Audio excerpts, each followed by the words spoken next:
Good afternoon, everybody. For more than last 1.5 years, we all know that we are going through the global pandemic of COVID-19, but we still all have been working continuously with a common aim to learn, innovate, share, improve, and eventually to save more lives. Distinguished faculty, delegates, colleagues, dear friends, and ladies and gentlemen. On behalf of the organizing committee at Advanced Institute of Liver and Biliary Sciences, it's a great honor and pleasure for me to welcome you all to the second AILBS International Conference in association with the Liver Transplant Society of India midterm meeting. The theme for this year is Emerging Frontiers in Liver Transplantation. Currently, we are in the exciting era of liver medicine, surgery, anesthesia, and critical care that have enabled us and the world to see great advances in the last decade. This conference has been designed on the same lines to provide an innovative and comprehensive overview of the latest developments in the liver transplantation field, primarily in areas of living donor liver transplants, including minimal invasive donor hepatectomy, laparoscopic, robotic, transplant oncology, including management of advanced SCC, new indications including cholangiocarcinoma and colorectal liver metastasis, transplant immunology, including avian compatible liver transplantation, and various other liver diseases, including acute or chronic liver failure and the upcoming pandemic of NASH cirrhosis, pediatric liver transplants and their long-term management, and most importantly, transplant research, including basic science, collaboration, and other history. I'm proud to say that many distinguished international and national transplant HPB surgeons, hepatologists, anesthetists, intensivists have joined us as a faculty. We have been joined by more than 150 faculty, including 51 international faculty from 26 countries and more than 100 national faculty, delivering 65 talks in form of lectures, panel discussion, debates, workshops, and surgical videos over a packed and interesting program for the next 3 days. I'm pleased to tell that more than 250 delegates have registered over the country and also have been registered by the participants from countries where liver transplant services are not available. I'm sure that you will have a stimulating and interesting conference. In this meeting, you will also have a chance to, especially for the trainees, to point out and influence future work in field of liver transplantation. At the end, I'm confident to say that we will be meeting in real world soon. Thank you. Now, I would like to invite Dr. Vivek Vij, Chairman and Chief Surgeon at Advanced Institute of Liver Biliary Sciences, Fortis Hospital, India. I also would like to invite Dr. Ritu Garg, who is the Zonal Director at Fortis Memorial Research Institute, Gurgaon.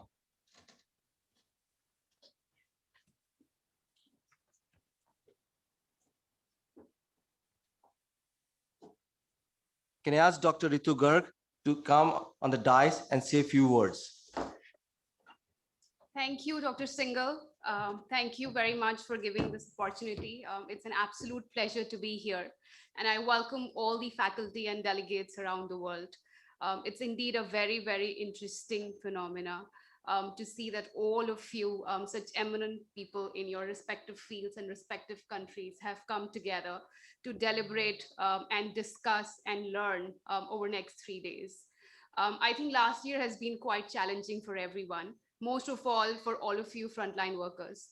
Not all of you as senior health professionals have challenged the frontiers of science and also overcome the COVID pandemic, but continue to save lives. That is very, very inspiring for everyone across the world. And I think the testament about saving babies with severe liver diseases, as well as continuing to excel and developing new techniques like laparoscopic donor hepatectomy that we have seen a lot in this hospital over last 1 year, has been absolutely awe-inspiring. Seeing families coming from across the world and fighting through the travel challenges, restrictions, COVID tests, and yes, land up here, but go back happy, healthy, with the amazing smiles is very heartwarming. And that is what keeps us all motivated and continue to do what we are best at, saving and enriching lives. So thank you very much for joining us. And I wish everyone all the best. I am sure the next 3 days will be about very enriching discussions, and there'll be a lot more to take home at the end. Thank you. Thank you, Dr. Garg, for those kind words. Now, I would like to invite Dr. Vivek Vij, Chairman and Chief Surgeon, ALBS at Fortis Hospital. Dr. Vij has an experience of more than 200 liver transplants over the last decade at Fortis Hospital. He has also been instrumental in setting living donor liver transplant program in various Fortis and non-Fortis hospital across the nation and across the border too, in Mongolia and Nepal. He has been awarded by Ministry of Health and respective government at Mongolia and Nepal for establishing their liver transplant program. He has been instrumental in establishing the laparoscopic liver surgery at Fortis group of hospitals, including the lap donor hepatectomy, despite all the challenges in private sector, especially in these COVID times. Please, Dr. Vivek Vij. Thank you very much, Ashish, for these kind words. First of all, before starting my talk, I would like to thank, and the foremost, my team, who always stood by me in thick and thin times. And we have seen a lot in last 1.5 to 2 years during COVID times. But my team stood by me, and I, from my heart, from the core of my heart, would like to thank them for standing here with us and innovating throughout. Always, a great energy as well as inspiration. My inspiration comes from my team. Thank you very much again. So without wasting time, I would like to dwell on how we developed a laparoscopic donor surgery program in Fortis hospitals, a small journey, um, how we did it. I think it will highlight the importance of setting up a new technical program in an already established liver transplant center. So our inspiration was ongoing reluctance among living donors, because most of the living donors, especially in liver, are young donors. They are daughters, they are sisters, they are brothers, and these young donors have a very long life to live in front of them. It's not about just a medical outcome, it's about their quality of life also, which matters. A long-term quality of life for donor drastically improves if we offer them minimally invasive donor surgery. Of course, a lot of reports coming from East and Europe regarding growing literature of laparoscopic donor hepatectomy also inspired us to dwell into uh, such a new technology. So this pyramid I find very interesting. It fits into all learning processes. So there are 4 stages of learning, which I found while preparing this talk. The first stage is unconscious incompetence, which means you deny that it can be done. So I don't even know what I suck at. So that is the first stage. We were in this stage in 2017 when we thought that it is not possible, we should not do it, it is risky, and all those kind of questions creeped our mind. Then we visited few centers, studied the literature, watched videos, and we thought that no, it is doable. And we entered into a second stage of learning and knowledge, that is conscious incompetence. We were consciously aware that it can be done, but we were grossly incompetent to do it. So we have to now progress further to third stage, that is conscious competence, which means we are conscious that it can be done, but now we are competent enough to complete this procedure.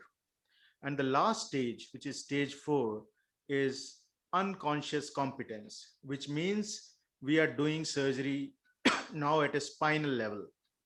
which means the processes are set, team is already trained, and when we take up the surgery or laparoscopic donor hepatectomy, it is done flawlessly with the help of team and technology. When we started doing this program, of course, there are a lot of requirements, new requirements, because already established open donor hepatectomy program, of course, sets up the ground for all this. But we need more people to be trained in laparoscopic surgery. We need more people to have skills of laparoscopy, and ultimately teamwork, which is the most important thing. If I today alone wants to do laparoscopic donor hepatectomy, I don't think it is possible. You have to train the team around and take into consideration of many factors which are related to team coordination and everything else. Processes as we go along doing surgeries from unconscious incompetence stage to unconscious competence stage, we make protocols. And after every surgery, we do audit what went wrong, how we should proceed with the next case. And small innovations ultimately would lead us to a stage where we unconsciously operates on the patient, and uh, and donor hepatectomy, laparoscopic donor hepatectomy becomes very equivalent to open donor hepatectomy. Of course, the wings of technology are the most important thing when we talk of advanced surgical procedures. 3D scopes, energy sources like uh, Harmonic HD1000, Thunderbeat, indocyanine green biliary scans, vascular staplers, laparoscopic CUSA, and certain advanced instruments. They make a huge difference in the way we do the surgery. So today we will see a lot of videos in which all these technologies are being used to their optimal strength. So our stepwise progression, as Ashish told, we have completed more than 1,500 liver transplants in Fortis hospitals, and overall our team has experience of more than 2,000 liver transplants. We then dwelled into small laparoscopic liver resections, including high-rated surgery, non-anatomical resections, anatomical laparoscopic segmentectomies, and laparoscopic liver resections in cirrhotics, followed by hybrid approach for laparoscopic liver donor hepatectomy. And now from 2019 onwards, we are regularly doing pure laparoscopic donor hepatectomy, which includes left lateral, left hepatectomies, and majority work being on the right donor hepatectomy. In 2018, when we were in the first stage, that is unconscious incompetence, we went to Korea, Seoul, to see how people have trained themselves or how people do laparoscopic.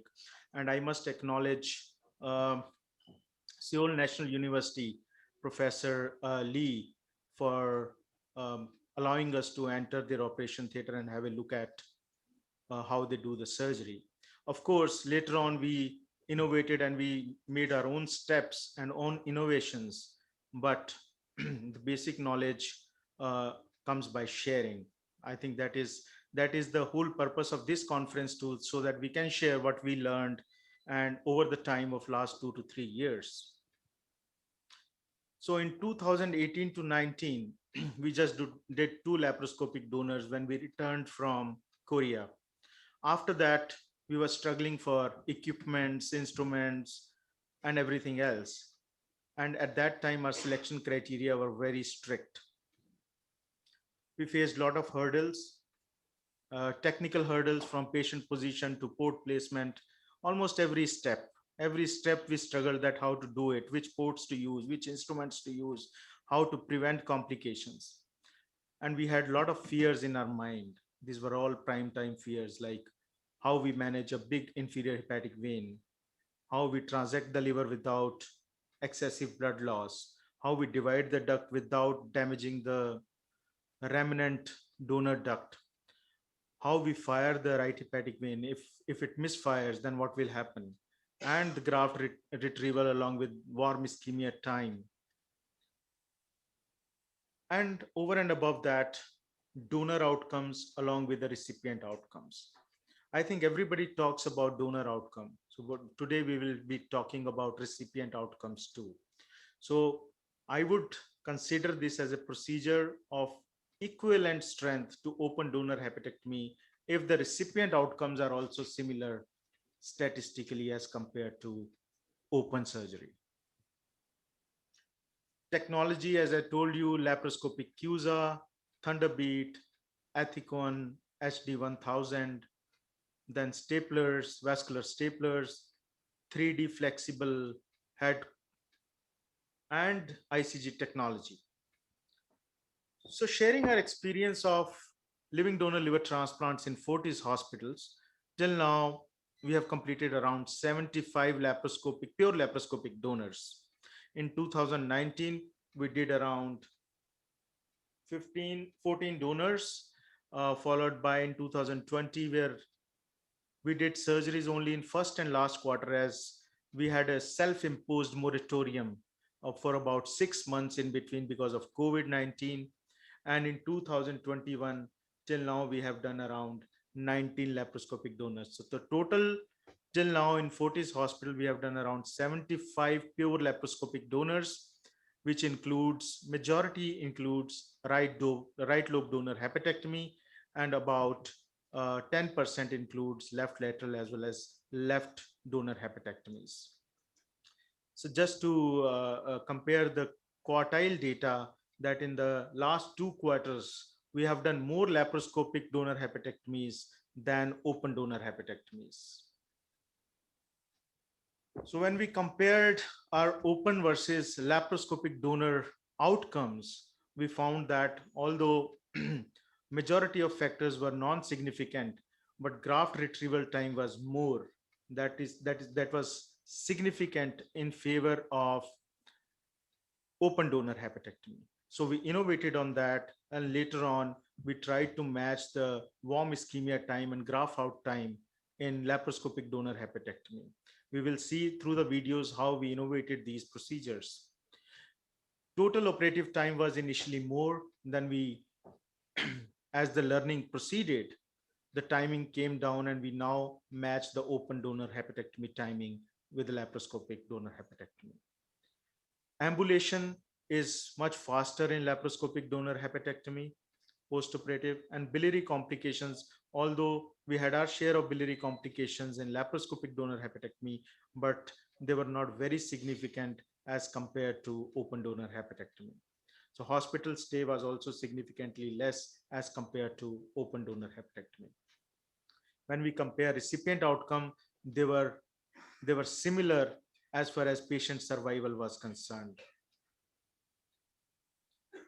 So the learning curve, there has been a lot of literature telling us about learning curve of pure laparoscopic donor hepatectomy. And these learning curves have been defined on various parameters. These parameters might be blood loss, operative time, warm ischemia time, conversions, or vascular and biliary complications. So we also studied these factors for our group of patients, and we realized that with time, all these factors improve. But the basic is there has to be an extensive experience in open donor hepatectomy, without which I think we should not venture into laparoscopic donor hepatectomy. So our data shows that with time, operative time goes down, blood loss goes down. And now we match blood loss as well as operative time with open donor hepatectomies. Warm ischemia time is a very important factor. All over the world, we think that up to 15 to 20 minutes of warm ischemia time is good enough. But we learned that somewhere the recipient outcome suffered, delayed graft function happens if the warm ischemia time is more. So now we have started doing complete cable dissection beforehand, and our warm ischemia time at present is less than 3 minutes for most of our donors, which matches the open donor hepatectomy program.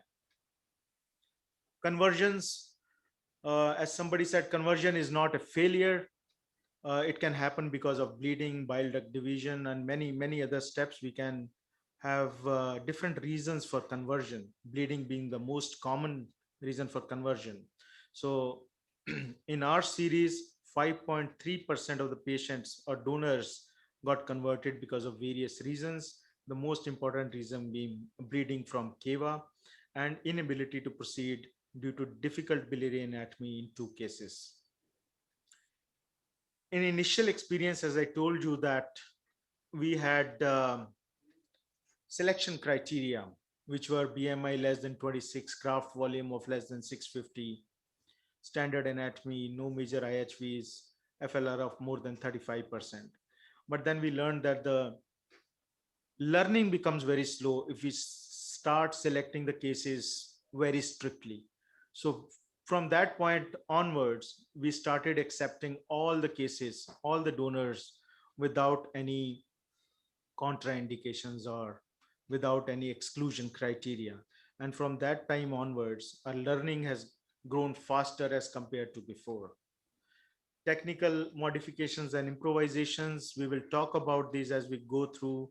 There are a lot of video sessions throughout today, and we will discuss these innovations as we go along.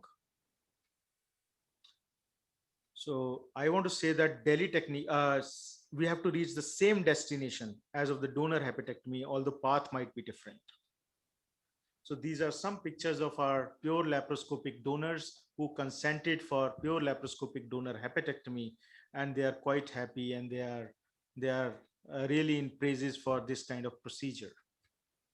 So I would like again to thank my complete team of surgeons, anesthesiologists, hepatologists, and not my coordinators and administration of the Fortis Hospital for giving us wings to fly. And this is it. This was our journey in short regarding pure laparoscopic donor hepatectomy in last 2.5 years. With this, I would like to call Ashish on the stage and start our academic discussion, video sessions, and discuss it further. Thank you so much.